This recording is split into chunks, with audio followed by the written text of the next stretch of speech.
सभी को जय मसीह की। मैं आज के दिन के लिए परमेश्वर का धन्यवाद करती हूँ और आज मैं आप सबके साथ परमेश्वर के कुछ वचनों को बांटना चाहती हूँ, शेयर करना चाहती हूँ, जिसमें मैं पढ़ना चाहती हूँ गिनती अध्याय 15 का 39 पद से, जिसकी 4th लाइन से, जिसमें परमेश्वर कहता है कि तुम अपने अपने मन और अपनी अपनी दृष्टि के वश में होकर व्यभिचार न करते फिरो जैसा करते आए हो। परमेश्वर यहाँ पे क्लियर कह रहा है कि जो मनुष्य है वो अपने मन और अपनी दृष्टि के वश में होकर परमेश्वर की आज्ञाओं को तोड़ता है, उसका उल्लंघन करता है और व्यभिचार पे भी विचार करता है, आज्ञाओं के विरोध में होकर कामों को करता है, जिससे परमेश्वर का क्रोध मनुष्यों में पड़ता है। अब मनुष्य मन के और दृष्टि के वश में होकर व्यभिचार कैसे करता है, समझते हैं इन सारी चीज़ों को, कुछ बातों को लेके, जिसमें से जो दृष्टि है, जो देखना है, वो शरीर का एक सोत्र है, जो हम बाहरी चीज़ों को अपने अंदर एंटर करने का एक सोत्र है कि जो हम देखते हैं, जो हम सुनते हैं, वो हमारे अंदर आता है, हमारे मन में वो चीज़ें छप जाती हैं, हमारे दिमाग में वो चीज़ें छप जाती हैं और वो चीज़ें हमारे मन में चलती हैं, घूमती हैं। हम उन्हीं चीज़ों को विचारते हैं बार बार,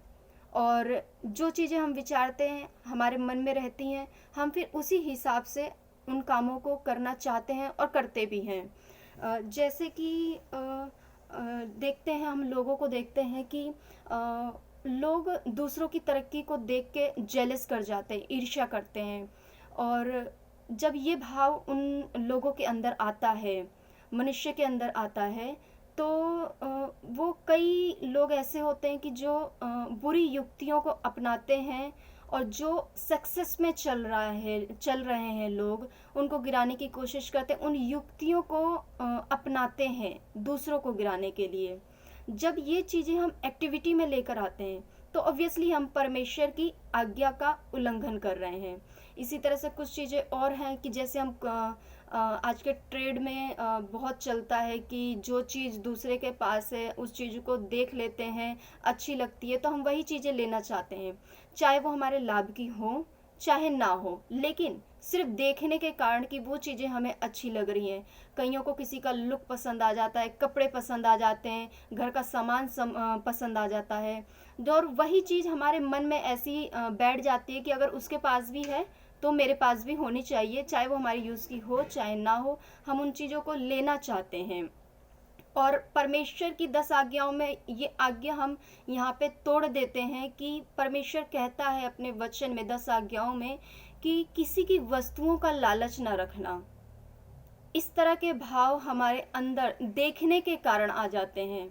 इस तरह के और भी कई उदाहरण हैं कि कई लोग जो गलत वीडियोस को देखते हैं, कई वेबसाइट से ऐसे जुड़ जाते हैं और वो चीज़ें हम अपनी लाइफ में अपना के परमेश्वर के विरोध में कार्य करते हैं, जो कि परमेश्वर नहीं चाहता कि वो चीज़ें हम करें, क्योंकि ये सब है ना हमारे अंदर ऐसे ऐसे भावों को उत्पन्न करती है जो कि सिर्फ जलन, ईर्ष्या, बैर भाव, झगड़ा, क्रोध, इन सारी चीज़ हमारे अंदर ऐसी समा जाती है ना, फिर उसी के अराउंड हम कामों को भी करना चाहते हैं, क्योंकि जो हम देख रहे हैं, जो हम सुन रहे हैं, वो हमारे चित्त में समाता है, और जो चीज़ें हमारे चित्त में समाई रहती है, हमारा शरीर भी उसी हिसाब से कामों को करना चाहता है और हम करते भी हैं। और जब यही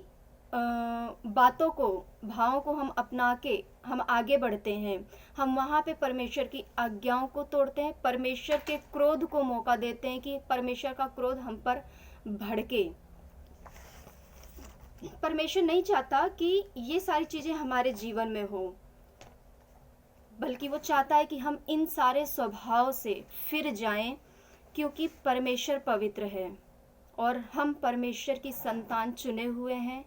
और परमेश्वर चाहता है कि जैसा वो पवित्र है हम भी उसी के अनुसार पवित्रताई का जीवन व्यतीत करें। इससे बचने के लिए परमेश्वर अगली ही आयत में क्लियर कहता है, इसी 15 अध्याय के 14 पद में कहता है कि परंतु तुम हम लोगों को वो एक आज्ञा, एक कमांड दे रहा है यहाँ पे, जो हमें करना है इन सब से बचने के लिए। परमेश्वर का वचन यहाँ पे परमेश्वर पूरी तरह से ये कहता है, परंतु तुम यहोवा की सब आज्ञाओं को स्मरण करके उनका पालन करो और अपने परमेश्वर के लिए पवित्र बनो। परमेश्वर की आज्ञाओं का स्मरण करके उनका पालन करने को परमेश्वर साफ साफ कहता है। लेकिन पालन कैसे करेंगे हम? जब परमेश्वर का वचन हमने सुना होगा या फिर पढ़ा होगा, तभी तो वो हमारे चित्त में आएगा, मन में आएगा, हमारे विचारों में घूमेगा। जब हम परमेश्वर के वचन से, सुनने से, पढ़ने से दूर रहते हैं तो हम संसारिकता के स्वभाव में चलते फिरते रहते हैं। लेकिन जब हम वही देखना, वही स्तोत्र जो हमारे शरीर में है, आँख देखना, जब हम परमेश्वर के वचन को सुनते हैं और पढ़ते हैं तो वही चीज़ हमारे अंदर, परमेश्वर का वचन हमारे चित्त में आता है। हम फिर हमारा शरीर जो होता है वो हम परमेश्वर के वचन के अनुसार चलते हैं, जो कि परमेश्वर यहाँ पे कमांड कर रहा है कि परमेश्वर की आज्ञाओं को स्मरण रखो। अगर हम सुनेंगे, हम पढ़ेंगे तो परमेश्वर का वचन हमारे मन में, हमारे सोल में एंटर करेगा और हम उसके अनुसार चलेंगे भी, पालन भी करेंगे। और अगर हम पालन करते हैं तो परमेश्वर यही चाहता है कि अपने परमेश्वर के लिए पवित्र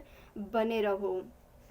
परमेश्वर का वचन जब हम पढ़ते और सुनते हैं, जब परमेश्वर का वचन हमारे अंदर घूमता है, हम उसी के अनुसार फिर चलते भी हैं जो परमेश्वर को भाता है। इसीलिए परमेश्वर मत्ती में 6 अध्याय के 22 पद में साफ क्लियर कहता है कि शरीर का दिया आँख है। अगर तेरी आँख निर्मल है, परमेश्वर के वचन के अनुसार है, तो तेरा सारा शरीर उजियाला होगा। क्योंकि अगर हम परमेश्वर के वचन को सुन रहे हैं, पढ़ रहे हैं, मनन कर रहे हैं, उस पर चल रहे हैं, तो हम अंधकार में नहीं चलेंगे। हम परमेश्वर की आज्ञाओं के अनुसार परमेश्वर की कमांड को फॉलो करेंगे, आत्मिक अगुवाई में चलेंगे। लेकिन वहीं परमेश्वर कहता है, परंतु यदि तुम्हारी आँख बुरी है, अगर आप बुरा देख रहे हैं, हम बुरी चीज़ों को देख रहे हैं, उन चीज़ों को अपने अंदर एंटर करा रहे हैं और उसके अनुसार चल रहे हैं, तो परमेश्वर कहता है कि अगर तेरी आँख बुरी है तो तेरा शरीर, सारा शरीर अंधेरा होगा, अंधकार होगा। हमें देखना है इन सारी चीज़ों को कि हम कैसा देख रहे हैं, कैसा सुन रहे हैं, हमारी कैसी संगति है, जिसके कारण हमारा मन परमेश्वर से दूर तो नहीं हो रहा। नीति वचन 4 अध्याय के 23 पद में परमेश्वर कैसा कहता है कि सबसे अधिक अपने मन की रक्षा कर, क्योंकि वही जीवन का मूल सूत्र है। यहाँ पे परमेश्वर हमें गाइड कर रहा है, हमें एक रास्ता दिखा रहा है, उपाय बता रहा है कि हमें अपने मन की रक्षा कैसे करनी है। अगर हमारा देखना, सुनना, हमारी संगति सही होगी, परमेश्वर के वचन से होगी, तो हमारा मन में हमारे विचार जो हैं वो परमेश्वर के अनुसार होंगे। वो बुराइयां हम में स्थिर नहीं रहेंगी। भले ही हमारे आसपास वो बुराइयों का एनवायरनमेंट रहे, पर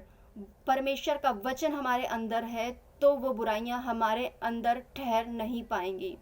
मैं परमेश्वर का धन्यवाद करती हूँ और ये वचन मैं अपने जीवन में, सबके जीवन में चाहती हूँ कि ठहरे, कि हमारा मन जो है परमेश्वर के अनुसार, परमेश्वर के वचन में ठहर जाए, परमेश्वर के अनुसार हम चलने पाए, ऐसा हमारा जीवन होने पाए। मैं परमेश्वर का धन्यवाद करती हूँ कि परमेश्वर अपने वचनों के द्वारा हमारी गलतियों को भी बताता है, हमें उससे निकलने का, उनसे दूर रहने के रास्तों को बताता है, और सबसे बढ़कर है परमेश्वर हमें अपनी सामर्थ्य से भरता है अगर हम परमेश्वर के